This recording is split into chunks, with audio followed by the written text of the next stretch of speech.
Gada. Yes, by listening this name you will come to know in this lesson about whom we are going to learn.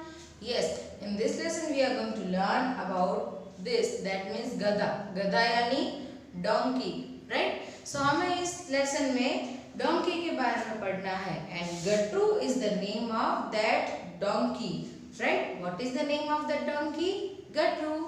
Yes. So before starting this lesson, I will just let you know that you have seen many animals around you that are carrying loads, right? वो क्या करते हैं, बहुत सारा वजन उठाते हैं. Like you have seen buffalo, sometimes you have seen camel, ox. One of them donkey is there. Okay. इन सारे एनिमल्स में से डोंकी भी है जो सामान इधर से उधर ले जाता है, यानी वजन उठाने में मदद करता है, राइट? बट आप सब ने सुना होगा कि sometimes people are saying to you don't do the donkey work. That means what? Donkey work मत करना. दैट मीन्स कि गधों जैसा काम मत करना. Why? Because donkeys are not thinking after doing the work और बिफोर डूइंग द वर्क. ना तो वो काम करने के पहले सोचते हो, ना तो काम करने के बाद कि मैंने काम कर तो दिया बट वो सही है कि नहीं. अगर आप उसको कुछ भी दोगे काम तो it will do like anything, कि आपका काम या तो बिगड़ेगा या तो बहुत खराब होगा, राइट? बट क्या होता है कि जैसे इस लेसन में हमें दिखाया है, यहाँ पे एक व्यापारी है. व्यापारी मतलब क्या होता है?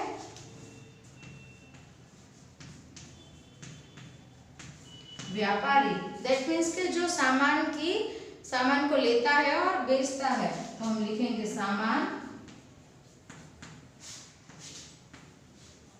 लेने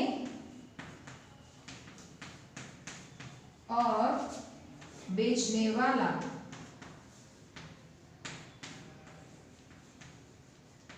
यस, व्यापारी क्या होता है? सामान जो एक जगह से ले आता है और दूसरी जगह जाकर के बेच देता है. In English we can say businessman, right? So वो व्यापारी है, वो क्या करता है? सामान एक जगह से ले आता है और एक जगह पे बेच देता है. सो इसका काम था सामान ले आना और बेच जाना. तो वो जो सामान लाता था कहीं और से, तो वो सामान किसके ऊपर लेकर के आता था? यस, अपने गधे के ऊपर, दैट मीन्स के डोंकी के ऊपर. तो उसके पास एक डोंकी था और वो डोंकी का नाम क्या था? दैट मीन्स गधा. गधे का नाम क्या था? गट्रू. क्या नाम है? गट्रू. तो गट्रू गधा जो है वो व्यापारी का वाहन जैसा था, यानी उसको कहीं से सामान ले आना होता था तो उसके ऊपर डाल के ले आते थे, उसकी पीठ पर ला के ले आते थे. एक दिन क्या हुआ, उन्होंने सुना कि बाजार में नमक बहुत कम दाम में मिल रहा है. क्या मिल रहा है? कम दाम में मिल रहा है. कम दाम यानी कि कम प्राइस में. सपोज अगर आप कहीं कुछ लेने जाते हो और उसकी प्राइस हो 10 रुपीज, बट सेल लगी हुई है क्या, तो उसकी प्राइस होगी 6 रुपीज, 5 रुपीज. तो वो क्या होगा, उसका ऑटोमेटिक दाम यानी कि प्राइस कम हो गए. तो इसको बाजार में क्या मिल रहा था? नमक मिल रहा था कम दाम में. तो व्यापारी ने सोचा कि चलो मैं नमक ले आता हूँ. उसने बहुत सारा नमक एक साथ खरीद लिया और सारा का सारा नमक खरीद के उसने क्या कर दिया? गधे की, यानी कि अपना जो गधा था, गट्रू गधा, उसकी पीठ पर लाद दिया, यानी कि रख दिया. गधे को भी ऐसे पता चला कि आप इतना सारा सामान तो क्या लाए हैं व्यापारी, यानी कि मालिक. तो मालिक ने ऐसा कौन सा सामान खरीदा है जो इतना भारी है, जो मैं उठा भी नहीं पा रहा हूँ? ऑब्वियसली पीठ पे अगर नमक बहुत ज्यादा होगा तो नमक का वेट होता है, वो भारी होता है. तो उसकी वजह से उसको क्या लग रहा था? बहुत ज्यादा वजन लग रहा था. ओके. उसके बाद उसने पूरे रास्ते में जैसे जैसे जा रहा था, पूरे रास्ते में सोचता रहा कि ऐसा तो कौन सा वजन है जो भारी लग रहा है, ऐसा तो कौन सा वजन है जो भारी लग रहा है. जैसे जा रहे थे, उनको अपने घर तक पहुंचना था, तो बीच में क्या आ रही थी? नदी आ रही थी. उनको वो नदी पार करके घर पहुंचना था. तो जैसे उन्होंने देखा वो लोग नदी पार कर रहे थे और इतने में बेचारा जो गट्रू गधा था वो अपना पैर घसीट घसीट कर चल रहा था, क्योंकि वजन तो उसे उठाया नहीं जा रहा था. Yes, then what it had done, उसने क्या किया? तो उसका पैर गलती से पानी में फिसल गया. तो जैसे वो बोरी के साथ ही पूरा अंदर पानी में चला गया. तो जैसे वहां से निकला, तो आप सबको पता है सॉल्ट यानी कि नमक, वो पानी में मेल्ट हो जाता है, पिघल जाता है. तो जैसे वो वहां से उठा तो उसकी पीठ पे रखा हुआ नमक का जो वजन था वो ऑटोमेटिक कम हो गया. क्या हो गया? कम हो गया. और वो कैसे गया? अचानक गिरा था, अचानक.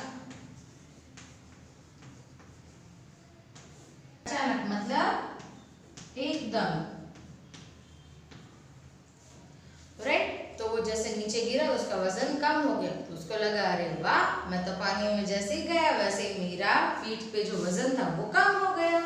तो नेक्स्ट टाइम थोड़े दिनों बाद जो उसका नमक पिघल गया तो व्यापारी का नुकसान हो गया, राइट। तो नेक्स्ट टाइम यानी कि थोड़े दिनों के बाद फिर से व्यापारी जाता है बाजार में और ढेर सारा नमक ले आता है।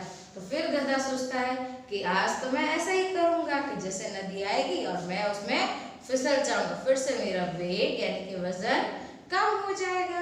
तो वो क्या करता है, जब अगली बार जाते हैं यानी कि नेक्स्ट टाइम ये लोग जाते हैं नमक खरीदने, एट दैट टाइम गट्रू will do the same thing. उसने फिर से जब रिटर्न आ रहे थे तो रास्ते में नदी आ रही थी और नदी में उसने जानबूझ के अपना पैर फिसला दिया, यानी जानबूझ के यानी क्या होता है, जानबूझकर,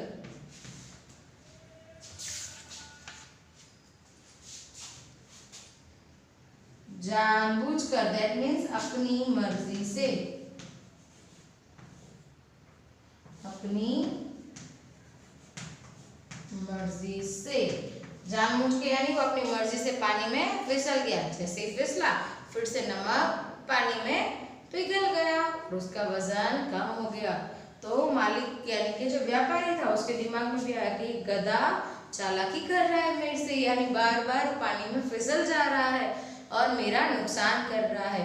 अब इस आलसी गधे को मुझे जरूर सबक सिखाना है। क्या बोला कि आलसी हो गया क्योंकि उसको वजन तो उठाना नहीं था, दैट मीन्स इट्स लेजी। तो वो लेजी बन गया, आलसी है। तो वो क्या कर रहे थे, उसका आलसपन भगाने के लिए उन्होंने एक तरकीब सोची। अगली बार फिर से वो बाजार गए, बट नमक खरीदने की जगह पे उन्होंने क्या खरीदी, रुई खरीदी। रुई यानी कि कॉटन, आप सबने देखी होगी, राइट। तो रुई में क्या होता है, जैसे पानी जाता है तो क्या होगा, लेट्स रीड अहेड, कि जैसे वो उन्होंने उसके ऊपर बोरी रखी तो वो तो सोच रहा कि आज तो एकदम ही हल्का हल्का सामान लिया है, तो आज तो मुझे कोई जरूरत होगी नहीं। तो उसने इतनी सारी बोरी अपने पीठ पे उठाई हुई थी। जैसे ही नदी आती है तो ये सोचता है चलो फिर से लेट जाऊंगा, शायद फिर से वजन कम हो जाएगा। तो जैसे वो पानी के अंदर पैर फिसलाता है खुद का और अंदर बैठ जाता है पानी में, तो मालिक समझ जाता है कि फिर से ये वजन कम करने का कर रहा है, बट वो होगा नहीं। क्यों? बिकॉज जैसे ही रुई में पानी भरता है वो और भारी हो जाती है। क्या होता है, बहुत भारी हो जाती है। तो जैसे ही गधा वहां से पानी में से उठ के बाहर आता है तो वो देखता है कि अरे ये तो वजन एकदम से बढ़ गया। तो कैसे बढ़ गया वजन? बिकॉज कॉटन यानी कि रुई जो है वो पानी को ऑब्जर्व कर लेती है और वो भारी हो जाती है। तो बेचारा जैसे तैसे पैर घसीट घसीट कर कैसे पहुंचा, घर पहुंचा। और उसके बाद उसको रियलाइज होता है इससे अच्छा तो मैं मालिक का नुकसान नहीं करवाता तो अच्छा होता। यानी गधा कैसा है, आलसी है। तो हमें इस कहानी से क्या सीख मिलती है कि कोई भी काम करो, कुछ भी काम कर रहे हो तो उसको अच्छे तरीके से करो, यानी कि मेहनत से काम करो। हम गलत सोच करके अगर कोई काम करेंगे तो ऑब्वियसली हमारा काम बिगड़ने वाला है। ओके, सो आपको अभी एक एक्सपेरिमेंट यानी कि एक कोशिश घर पे करनी है। क्या करेंगे आप? यस, आपको एक कटोरी में नमक लेना है और एक कटोरी में कॉटन लेना है। उसके बाद आप उसमें पानी ऐड ऑन कर दीजिए। क्या करेंगे? यस, पानी। और उसके बाद खुद आप ऑब्जर्व करिए कि नमक क्या होता है, नमक का, एंड कॉटन यानी कि रुई का क्या होता है। दोनों चीजें ऑब्जर्व करने के बाद आपको आइडिया आ जाएगा कि गधे ने जो किया था उसको उसका सबक मिला कि नहीं मिला, जो व्यापारी उसको देना चाहता था। Right, once again we will see the whole story. हम पूरी स्टोरी एक बार फिर से देखेंगे। यहाँ पे कौन था? यस, फर्स्ट ऑफ ऑल हमारे लेसन का नाम है गट्रू गधा। इसमें एक गधा है जो बहुत आलसी है और व्यापारी यानी कि जो सामान की लेना और उसको बेच देता है। तो जैसे वो सामान ले दे करता है यानी कि लेन देन होती है सामान की, यानी एक जगह से ले आना दूसरी जगह बेच देना। तो इसमें वो अपने गधे की मदद लेता है, यानी कि वो गधे के ऊपर सामान ले आता है। जैसे गधे के ऊपर सामान ले आता है इतने बीच में उनको एक समाचार मिलते हैं कि बाजार में नमक कम दाम में बिक रहा है। तो कम दाम वाला नमक लेने के लिए वो बाजार जाते हैं। जैसे बाजार जाते हैं तो बहुत सारा नमक खरीद के कहाँ रख देते हैं? गधे की पीठ पर और गधा वजन के कारण चल नहीं पाता। जैसे तैसे करके वो जैसे ही चलता है तो उसको रास्ते में नदी आती है, तो उसका पैर कहाँ फिसल जाता है? यस, नदी में पैर फिसलने के कारण उसकी पीठ पर रहा नमक पानी में पिघल जाता है और जैसे ही वो नदी में से बाहर निकलता है तो उसके पीठ पर का वजन कम हो जाता है। तो क्या होता है, उसको मजा आ जाता है कि अब से नेक्स्ट टाइम मैं यही करूंगा। तो थोड़े दिनों के बाद फिर व्यापारी जाता है मार्केट, फिर से नमक खरीदता है, फिर वो गधे की पीठ पर रख देता है। जैसे ही रखता है तो फिर जब रिटर्न आते हैं तो फिर रास्ते में क्या आती है? नदी आती है। तो उसने क्या किया, जानबूझ के नदी में फिर से अपना पैर फिसला दिया, यानी कि वो फिर से गिर गया। जैसे गिरा फिर से नमक पूरा पानी में पिघल गया और उसका वजन कम हो गया। तो जैसे वजन कम हुआ तो व्यापारी समझ गया कि गधा चालाकी कर रहा है, ये आलसी बन रहा है, तो मुझे इस आलसी गधे को सबक सिखाना है। तो नेक्स्ट टाइम वो मार्केट जाते हैं और नमक की जगह पे क्या खरीदते हैं? ये नमक की जगह पे वो खरीदते हैं रुई। और रुई, आप सबको मैंने जैसे बताया कि रुई पानी को ऑब्जर्व कर लेती है, राइट। तो क्या होता है, जैसे वो गधा रुई को लेकर के पानी में गिरता है, उसको लगे कि अब नदी आ गई, अब मेरा गिरने का समय है। तो जैसे गिरा तो वो रुई का भरा हुआ जो बोरी थी वो पूरी की पूरी गीली हो गई और रुई में पानी भरने से उसका वजन बढ़ जाता है। तो जैसे ही गधा नदी के बाहर निकलता है तो वो बेचारा चल भी नहीं पाता क्योंकि रुई तो भारी हो चुकी है। तो धीरे धीरे जैसे तैसे करके वो घर पहुंचता है, राइट। अब आपको समझ में आया होगा इस स्टोरी से हमें क्या सीख मिली और हमें ये स्टोरी बहुत ही मजेदार लगी है, right. So thank you for watching my video. Stay home, stay safe.